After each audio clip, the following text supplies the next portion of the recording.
Sasa serikali ndio inanunua kutoka katika hizi makampuni mawili ya Saudia na ya Emirates, alafu inakuja kuuzia watu hapa. Kinafanyika ni ya kwamba katikati hapo wameweka vikwazo zingine, alafu ujanja zingine hapo ambayo wanazidisha naye bei. Kwa hivyo bei inakuwa juu zaidi kuliko kama ingekuwa inakuja under ile OTS system. Na hiyo bei yote inapitishwa kwa mwananchi. Mwananchi huko chini inabeba hiyo mzigo. Kwa sababu ya yote pale ambayo yao jamaa wanakula, hapo katikati hapo kuna hii panya ambayo inakula hapo katikati, hiyo ndio inasukumwa kwa wananchi hapa. Na kwa kila lita ambayo unanunua kuna shilingi 30 ambayo imewekwa zaidi juu yake. Na hiyo inakuliwa na hao watu katikati yao. Ndio tumemwambia Bwana Ruto, utuambie sisi hao watu ni kina nani? Na kwa hiyo unawajua, wewe ndio uliwaweka pale. Kwa sababu gani umeweka hao pale? Wananchi wanaumia hapa chini. Sydney Chazima kutoka NTV. Swali la kwanza ni kuhusu tunamuita Njeri wa mafuta. Sijui kama umesikia hilo swala kuhusu uagizaji wa mafuta kule Mombasa. Kuna meli ambayo imeshikwa ilikuwa na mafuta kuleta nchini. Je, mama huyu ni mmoja wapo ya wale watu ambao wanaongelea? Huyo mama mafuta huyo mama Njeri wa mafuta. So mamona na unajua biashara ya mafuta, unajua gharama yake, pesa ambayo inatakikana ufanye biashara ya mafuta bilioni 17. Angalia sura yake kama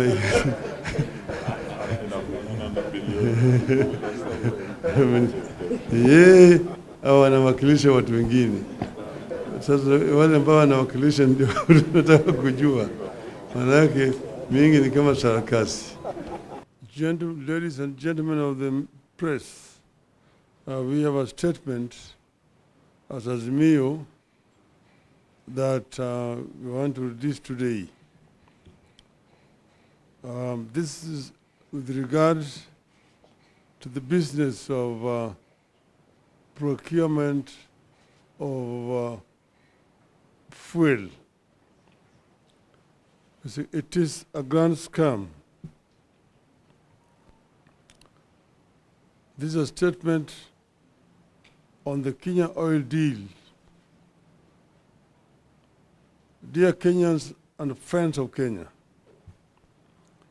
you will recall that in April this year, Mr. William Ruto announced to the nation that his government had signed a government-to-government memorandum of understanding with Saudi Arabia and the United Arab Emirates for supply of oil to Kenya on favorable terms. Ruto told the country that some 4 men in his administration had put together something phenomenal in the country. His words were, and I quote, "They have managed to put together a program that has taken us away from looking for $500 million every month to buy our fuel needs, which was slowly snowballing into a crisis.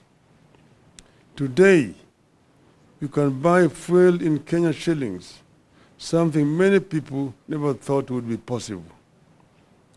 In fact, in the next 1 month or so, we will see the exchange rate coming down in a very phenomenal way. In my estimation, in the next couple of months, the exchange rate will come below Kenya shillings 120, maybe 115, you never know," unquote. 5 facts are undeniable.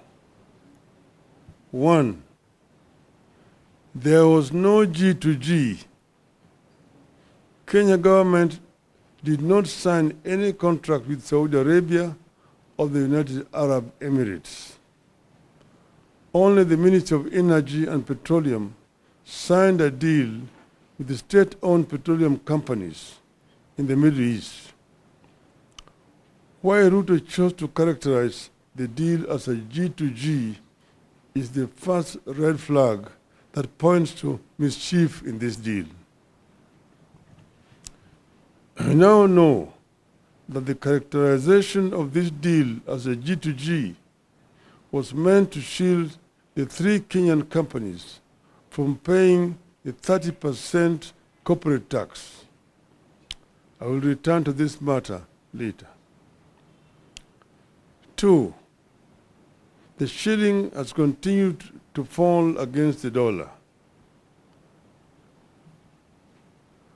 The cost of oil has not come down since the deal was signed. 4, the scarcity of the dollar has continued.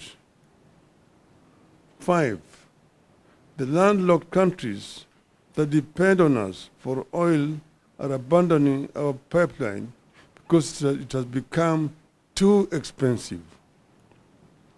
In other words, the deal has not addressed any of the problems Ruto said it would. When Ruto initiated this deal, the US dollar to the Kenya shilling exchange rate was 132. Today, 6 months later, it is Kenya shillings 159 to the dollar. The cost of fuel shot up significantly after the deal. Why have things moved from bad to worse since the deal was signed? Well, the deal was a scam for which we now demand full disclosure and full accountability. It is corrupt and rotten to the core. It is state capture by Mr. Ruto and company and a conspiracy against the country. Ruto's collapsing the country while feeding Kenyans on lullabies. Other than keeping the cost of oil permanently high in Kenya, the deal is costing the country dearly in terms of trade in petroleum with the landlocked neighbors. It is shrouded in deep secrecy. To date, only 2 documents have been made public. That is, the Master Framework Agreement with petroleum trading entities and the Open Tender System Modified Agreement with marketers. The supplier purchase agreement between the Middle East oil firms and the hand-picked distributors in Kenya has never been seen. We challenge Mr. Ruto to publish this document. Nobody knows how Gulf Energy, Galana Oil Kenya Limited, and Oryx Energies Kenya Limited got nominated to handle local logistics. But the hand-picked distributors are selling oil to us at almost twice the price from bulk suppliers. These companies are also manipulating deliveries date ranges so that they can minimize on prices. We know that in August this year, 4 months after the deal, the government allowed Oryx Energies to sell oil at prices that had been inflated by 17%. In the Ruto deal, Oryx is the supplier of diesel to other oil marketing companies in the country. The excuse was to delay in discharging fuel at the jetty. This shady business model is being deployed by all the companies that were retained in the Ruto deal.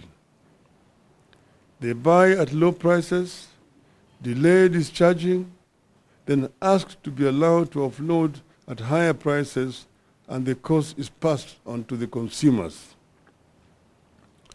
In the case of Oryx, it had bought the diesel at an average Platts price of $97.88. That is 14,182 shillings per barrel in July, but was allowed to sell the same to oil marketing companies at 114.5 US dollars, that is 16,585 shillings per barrel. Some of the companies charging the higher prices deliver more cargo than they were contracted to deliver, forcing Kenyans to buy more of the oil whose prices are inflated, hence the permanent high prices of petroleum products. The ministry is changing billing month to allow the oil firms to quote higher prices. For instance, cargo that was bought in July when the price was low is allowed to quote higher August prices and pass the burden to the consumer. The deal that Ruto hailed as phenomenal has resulted in high landed costs as a result of structuring of the contract. The faults include the double counting of some cost elements and fixed freighted premium, which sometimes are higher by up to $50 per metric ton. The cost is passed on to the consumers. It also lacks flexibility, which further exacerbates the pricing model. Uganda has announced that it will no longer purchase petroleum products from Kenya because middlemen have inflated prices by up to 59%, imposing too high a cost on consumers.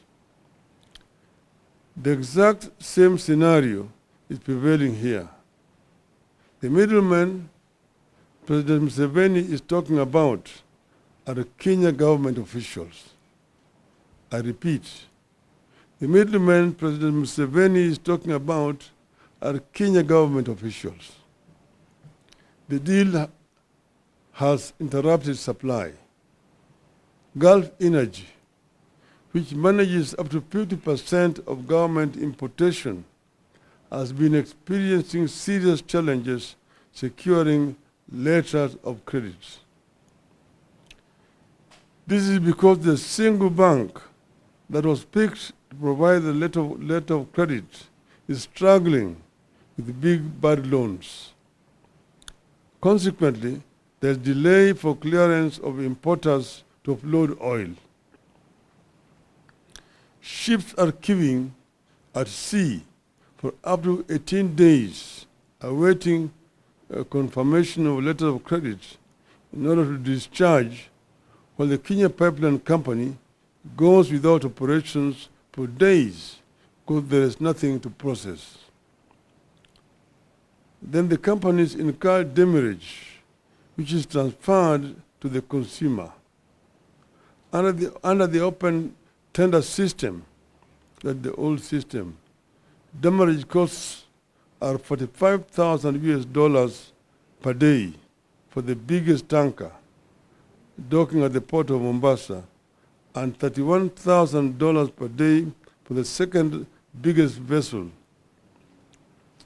But under the Ruto deal, demurrage has risen up to $70,000 per day.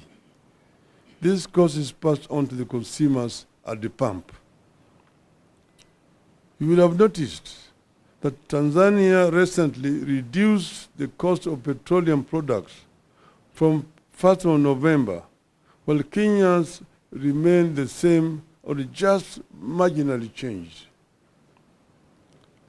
Tanzania said it was reducing prices because of decrease in the world oil prices by an average of 5.68%, while premiums for importation of petroleum products had decreased by an average of 13% for super petrol, also known as premium motor gasoline or premium motor spirit, and 25% for automotive gas oil or diesel.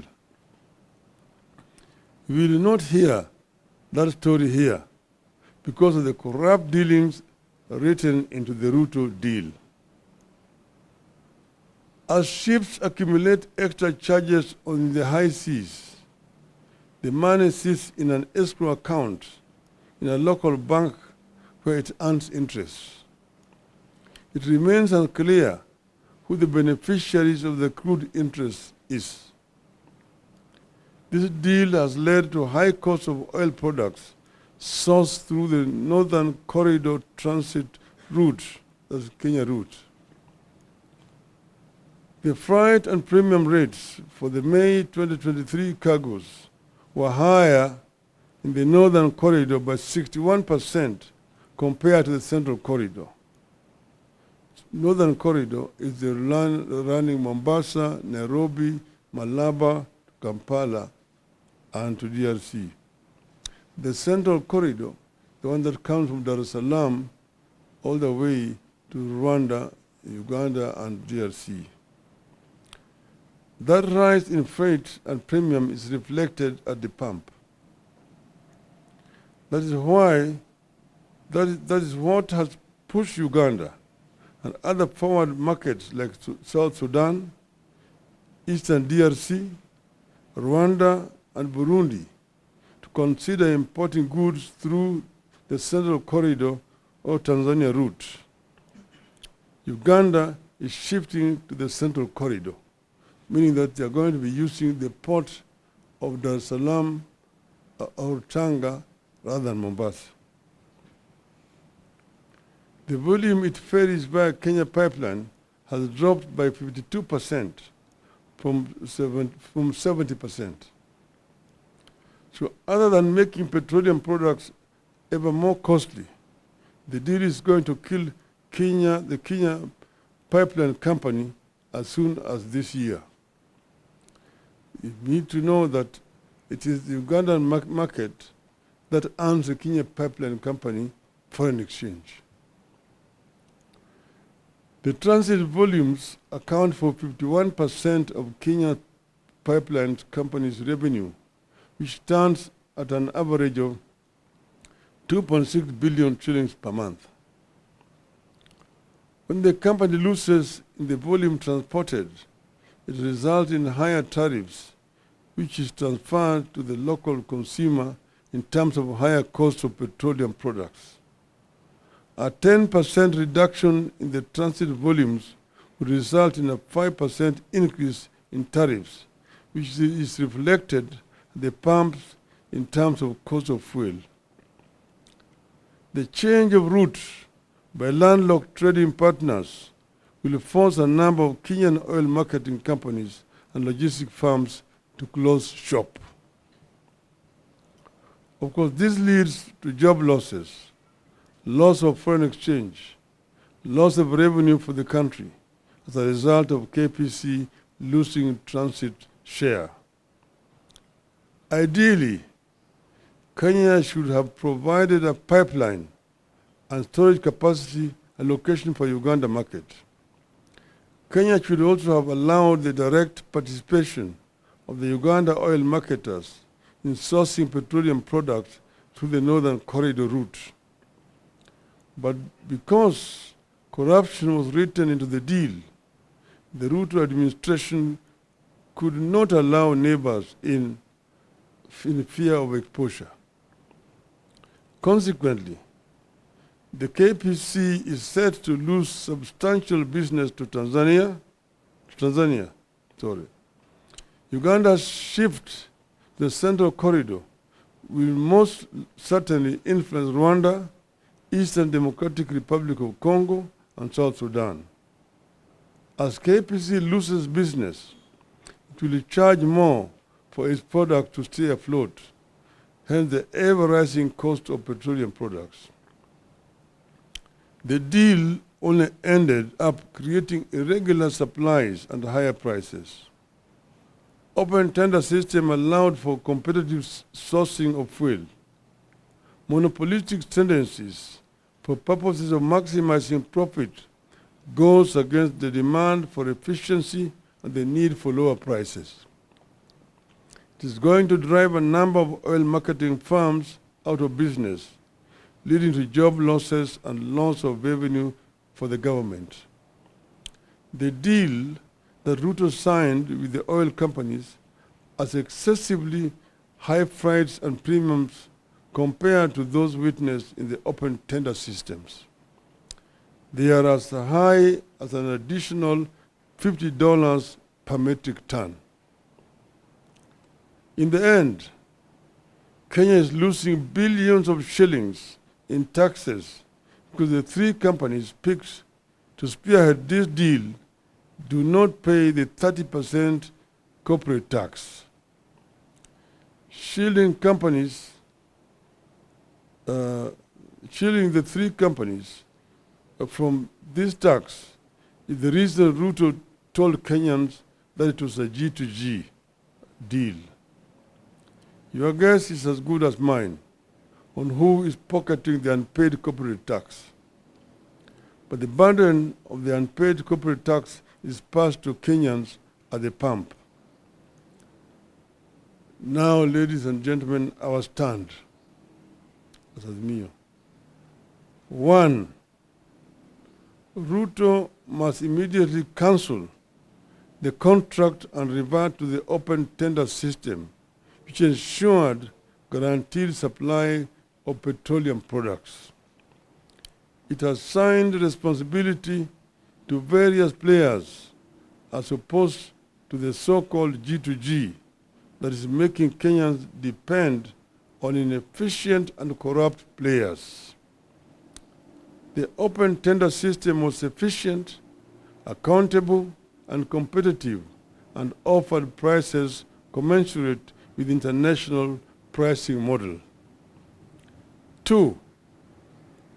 The Ethics and Anti-Corruption Commission needs to move in, not to sanitize, but to get to the bottom of how and why we got into this deal and who is benefiting from it.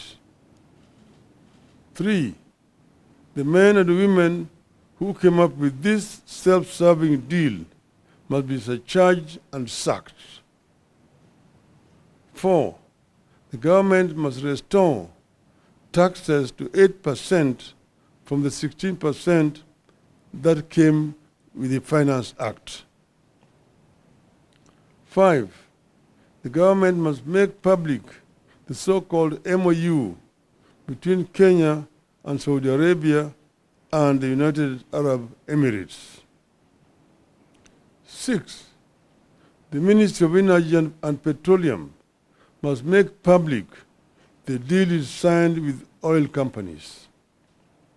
7. The Ministry of Energy and Petroleum must make public the supplier purchase agreement it signed with the oil companies. 8.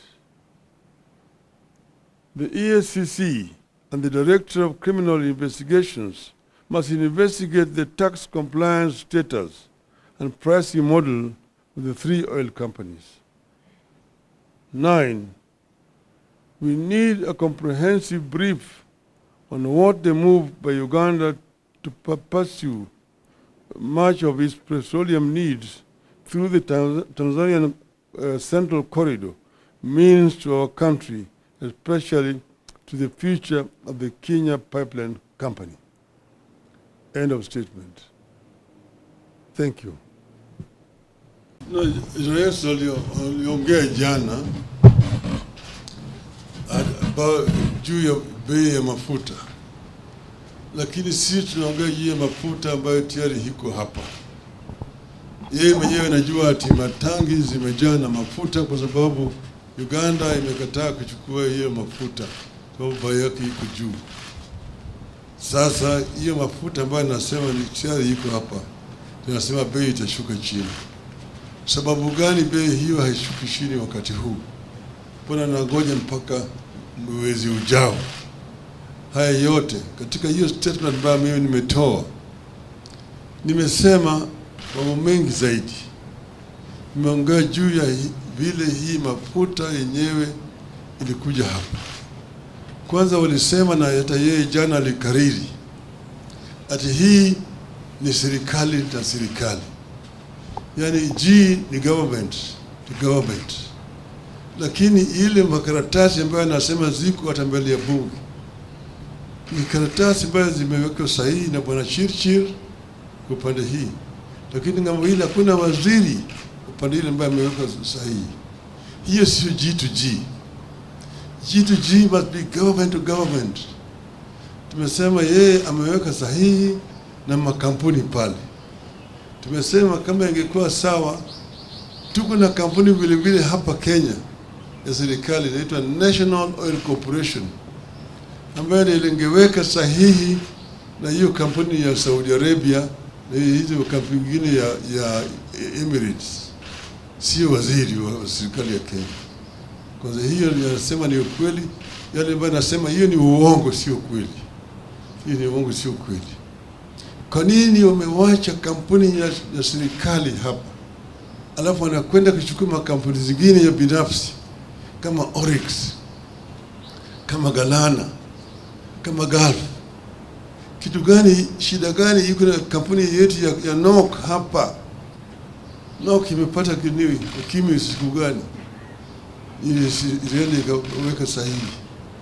Ndio kwa sababu hawa jamaa wenyewe walienda ngambo ile na wanapata rushwa kupitia kwa hiyo makampuni ambayo wameweka hapa. Tena wananiambia mimi ati makampuni ya mafuta amenijibu.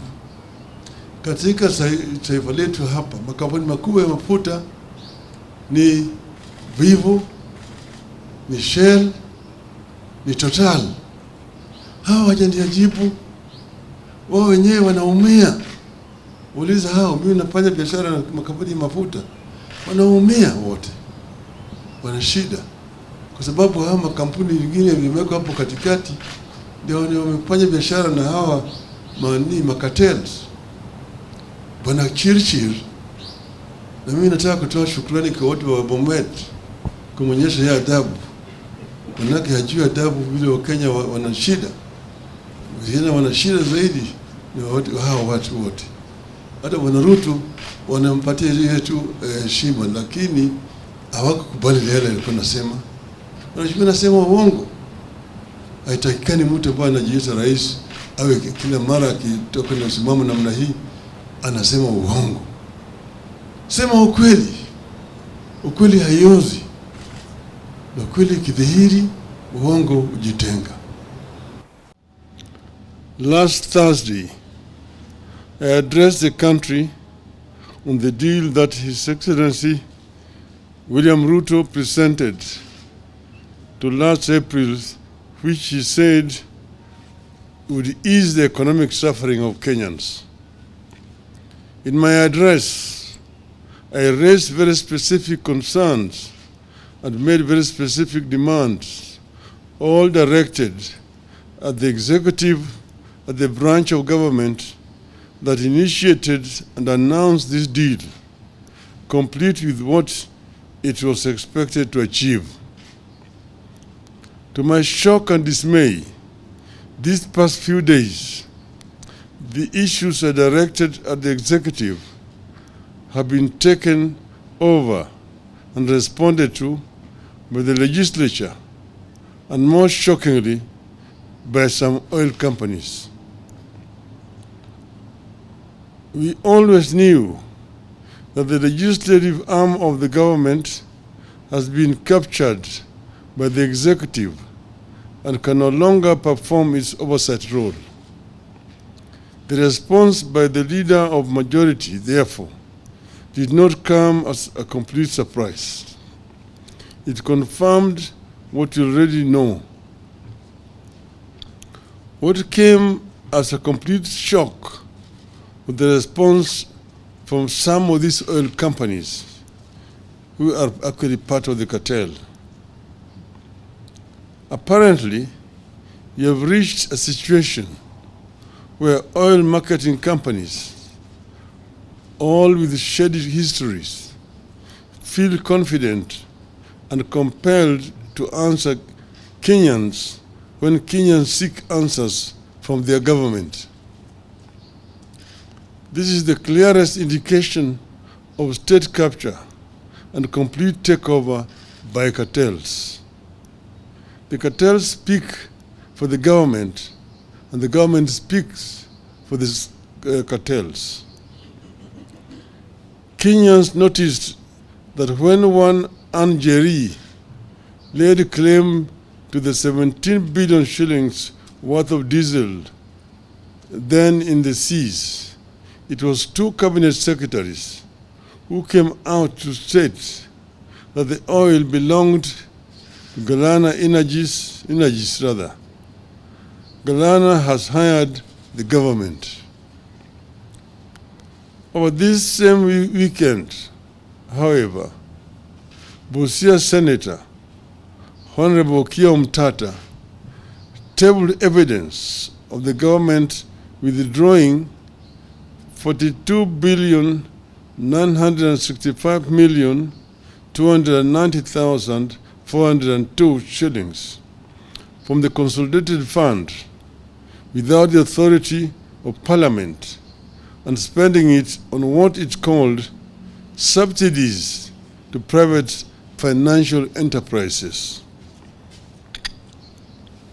The senator tabled evidence that in June 2023, at the closure of the financial year 2022-2023, the National Treasury withdrew 17,222,718,630 shillings to subsidize private financial enterprises.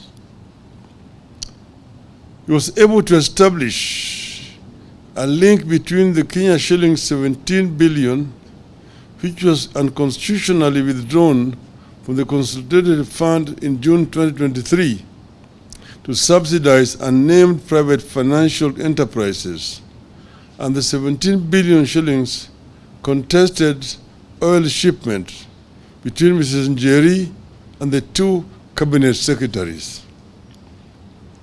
I concur with Senator's suspicion that Njeri is the private financial enterprises funded by the Kenya shillings 17 billion illegally from the consolidated fund and received by the Ministry of Petroleum and Mining.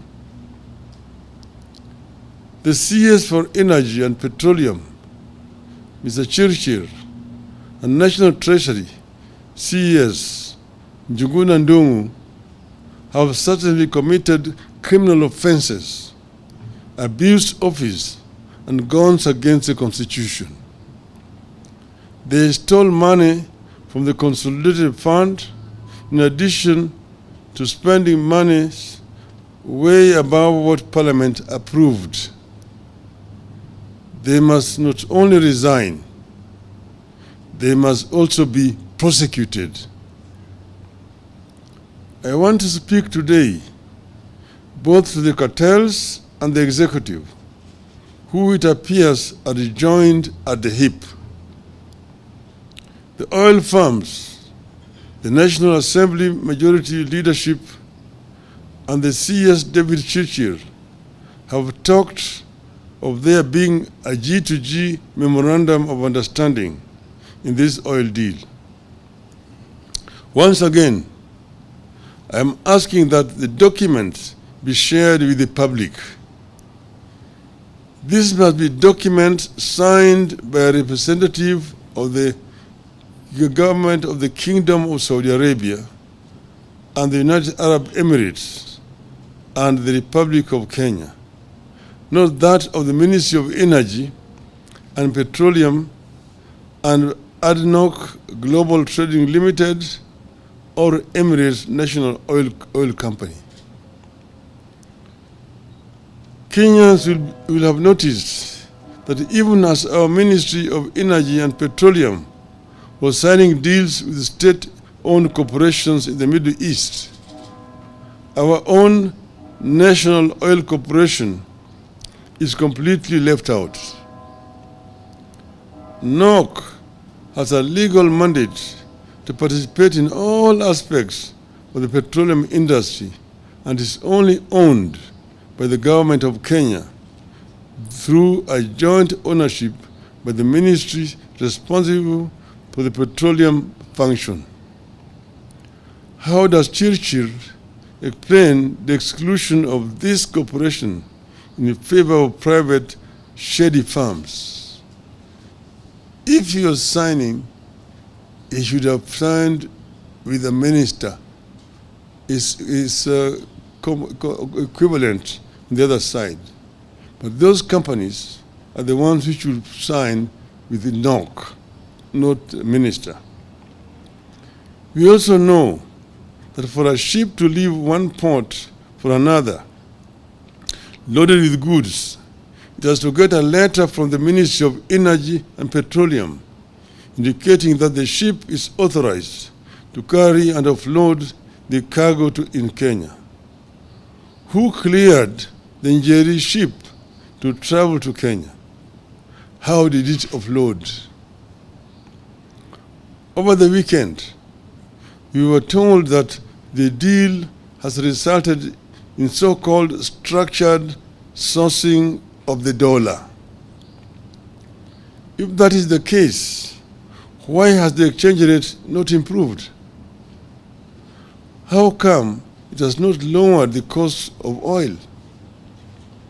What benefits have the so-called structured sourcing of the dollar brought for Wananchi? We are being told that since the deal, you have stopped paying for oil in dollars. We believe that Kenyans don't care whether oil is paid for in dollars, shillings, or rupee. They care about the cost of oil. Nonetheless, we are challenging the government to share with Kenyans evidence of payment of oil in Kenya shillings. Show us documents indicating when the payment was made in Kenya shillings, the bank account, and the recipients of the payment. This regime has told Kenyans so many fictitious stories that only documentary evidence will help the country separate fact from fiction. The oil companies and the Ministry of Energy and Petroleum have claimed that it is easy to verify that corporate tax is being paid by the oil companies. We agree that this shouldn't be a difficult task. So we are asking these firms to table the evidence of meeting the corporate tax obligations. Don't tell us, show us. We hope the Kenya Revenue Authority is listening to our demand for evidence of corporate tax compliance by Oryx, Galana, and Gulf oil companies. The Ministry of Energy and Petroleum must also table the supplier purchase agreement in this deal. If the deal was to benefit Kenyans, its details should not be hidden from them. In subsequent comments on this matter since last Thursday, I have questioned why the Director General of the Energy and Petroleum Regulatory Authority, Mr. Daniel Kiptoo, could go to the Middle East, participate in the oil negotiation, and then come back to Nairobi to regulate the prices. How can EPRA be a player and a referee at the same time? Where is the ethics and professionalism in this?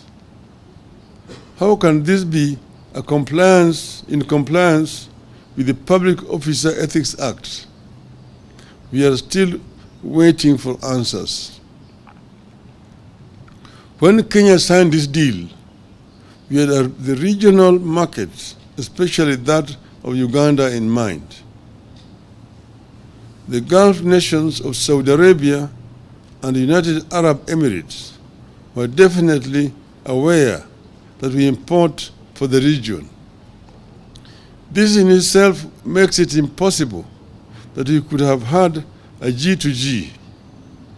Whatever the case, we want to know what happens to the oil we intended for Uganda and onward markets. Are we going to be stuck with and forced to buy it at the old high prices while costs are falling elsewhere? Is that the reason Tanzania's has gone down while ours stay unchanged? Are we stuck with old prices because the negotiators already locked the prices and the oil is coming in the quantities that was agreed on in March?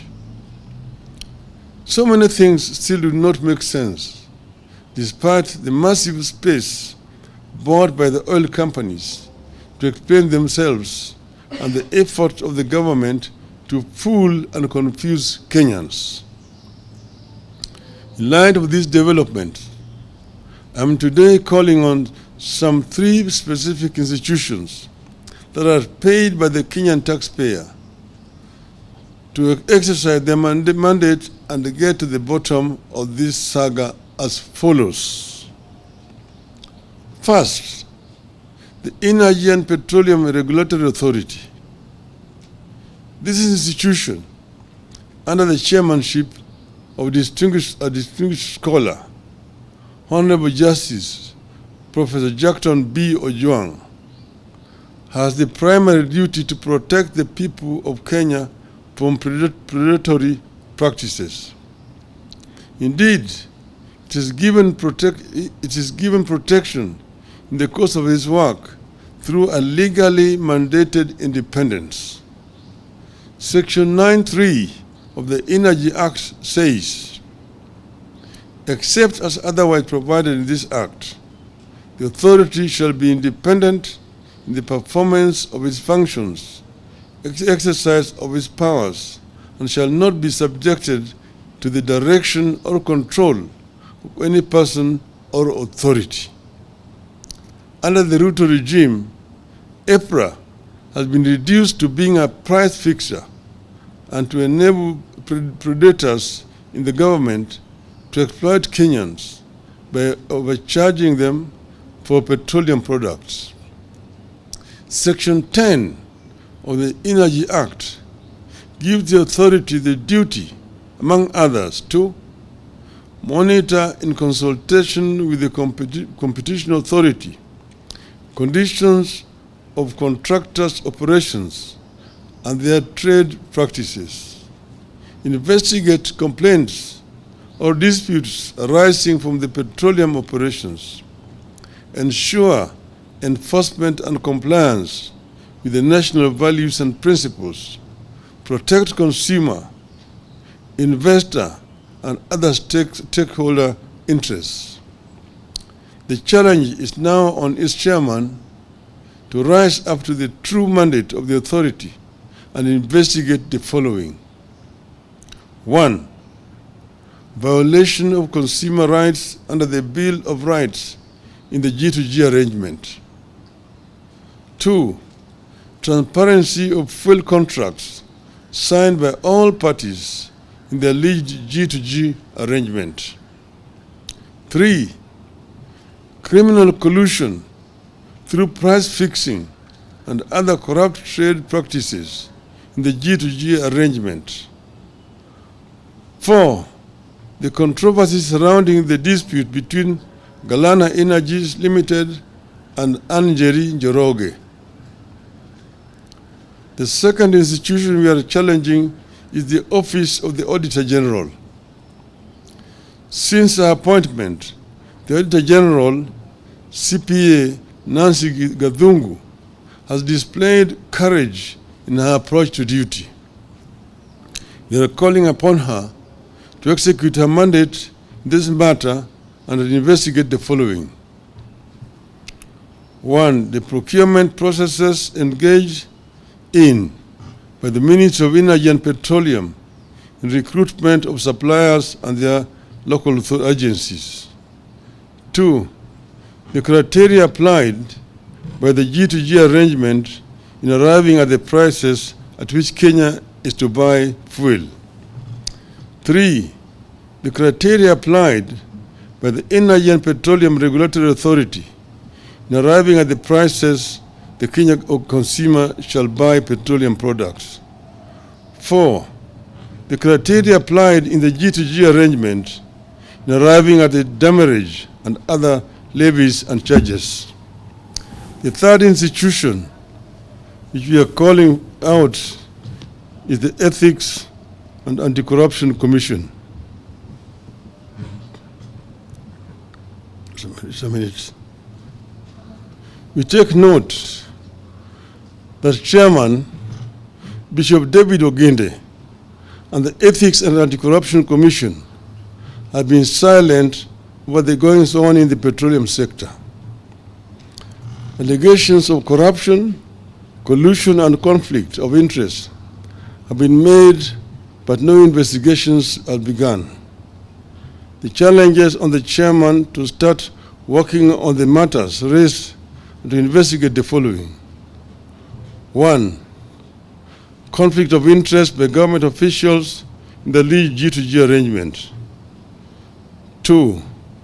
Bribery and commissions and kickbacks from revenues raised by the G2G arrangement. 3. Criminal collusion through price fixing and other corrupt practices in the G2G arrangement, and violation of procurement laws in the recruitment of suppliers and their local agencies. Once again, we reiterate that we stand by every word that we have said on this oil deal. We will not relent on this matter until the truth is known and punishment that fits the crime is meted out. In the meantime, heads must roll at the Energy Ministry and National Treasury. End of statement.